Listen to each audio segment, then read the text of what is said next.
semuanya, kami dari kelompok 6 Ilmu Pendidikan yang beranggotakan Saya Afifatur Rahmat, NIM K7125096. saya Gevira Syafa, NIM K7125068. Saya Nadia Nora Zafira dengan NIM K7259090. Saya Mahardika Nusyawi Baba dengan NIM K7125089. Dan saya Restu Langit Biru dengan NIM K7125093. Disimak videonya ya. Pembelajaran sepanjang hayat, long life learning pada dasarnya merupakan suatu konsep pembelajaran yang ditunjukkan untuk memenuhi kebutuhan belajar dan kebutuhan pendidikan. Konsep belajar sepanjang hayat adalah belajar yang dilakukan secara terus-menerus dan berkesinambungan dari buayan hingga akhir hayat tergantung pada tingkat perkembangan manusia. Proses pendidikan ini meliputi bentuk-bentuk pembelajaran informal, non-formal, dan formal, baik dalam keluarga maupun di sekolah, di tempat kerja, dan dalam kehidupan masyarakat. Konsep yang dikemukakan oleh Paul Lekern yaitu dalam bukunya mengatakan bahwa banyak tantangan dalam berbagai bentuk dan variasi baik di negara maju maupun di negara berkembang yang membutuhkan pendidikan untuk ditransformasikan menjadi pembelajaran sepanjang hayat. Tantangan tersebut antara lain kecepatan perubahan ekspansi demografi, inovasi ilmiah dan teknologi, tantangan politik, krisis informasi dan gaya hidup. John Dewey mengembangkan ide bahwa pendidikan adalah proses yang berkelanjutan dan tidak terbatas pada usia atau tempat formal. Dewey bahkan menganggap pendidikan sebagai cara untuk mengendalikan dan memenuhi kewajiban dalam hidup. Di Indonesia, salah satu strategi utama dalam mewujudkan sistem pendidikan yang mendukung lifelong learning adalah implementasi kebijakan Merdeka Belajar (Etbong et al. 2023). Kebijakan ini bertujuan untuk menciptakan sistem pendidikan yang lebih fleksibel, adaptif, dan relevan dengan kebutuhan tenaga kerja modern dengan memberikan ruang bagi peserta didik untuk belajar sesuai dengan minat potensi dan kebutuhan industri. Kebijakan ini diharapkan mampu meningkatkan kesiapan tenaga kerja di Indonesia dalam menghadapi tantangan global Irwansa 2023. Program-program seperti Kampus Merdeka, magang industri, serta berbagai skema pelatihan berbasis keterampilan menjadi bagian dari pendekatan komprehensif dalam membangun ekosistem pendidikan yang lebih responsif terhadap perkembangan zaman. Namun, implementasi konsep lifelong learning dalam kebijakan Merdeka Belajar masih menghadapi berbagai banyak tantangan. Selanjutnya, penerapan lifelong learning di pendidikan. Lifelong learning diterapkan di pendidikan melalui pembelajaran formal, non-formal, dan informal sejak dini hingga seumur hidup, seperti kebiasaan disiplin, doa, dan menjaga kebersihan di sekolah yang membentuk karakter mandiri.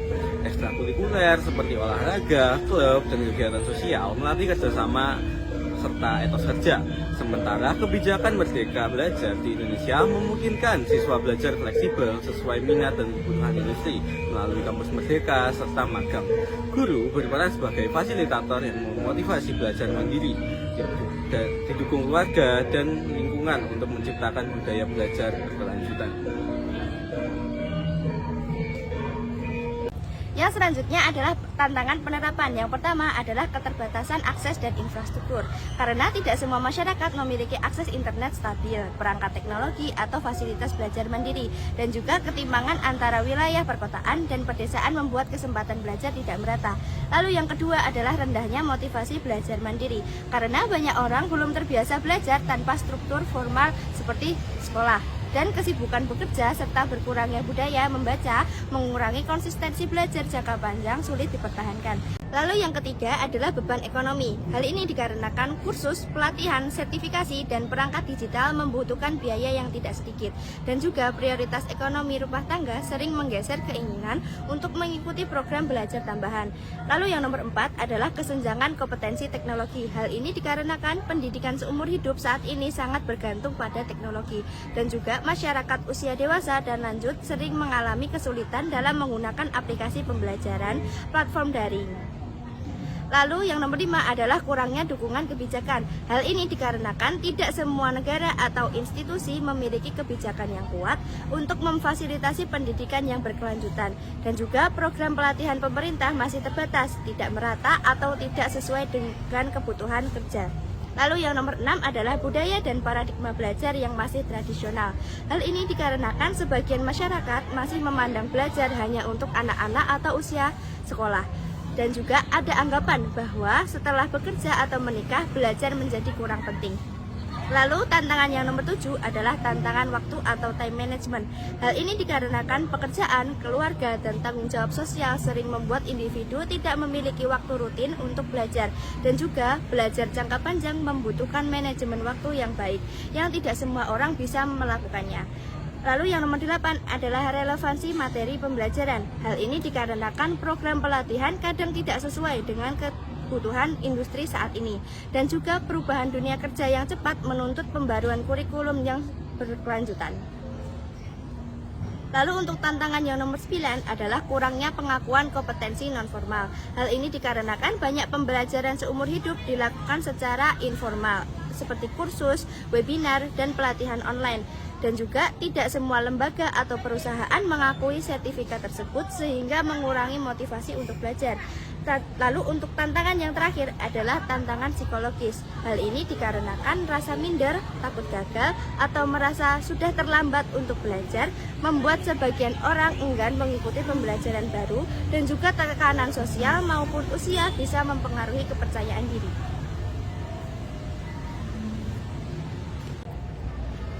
Selanjutnya adalah strategi dalam penerapan long life learning. Yang pertama, menetapkan tujuan belajar yang jelas. Buat target belajar jangka panjang dan pendek. Contoh, ingin fasih dalam berbicara bahasa isyarat dalam 6 bulan, atau memahami dasar-dasar psikologi perkembangan dalam 3 bulan.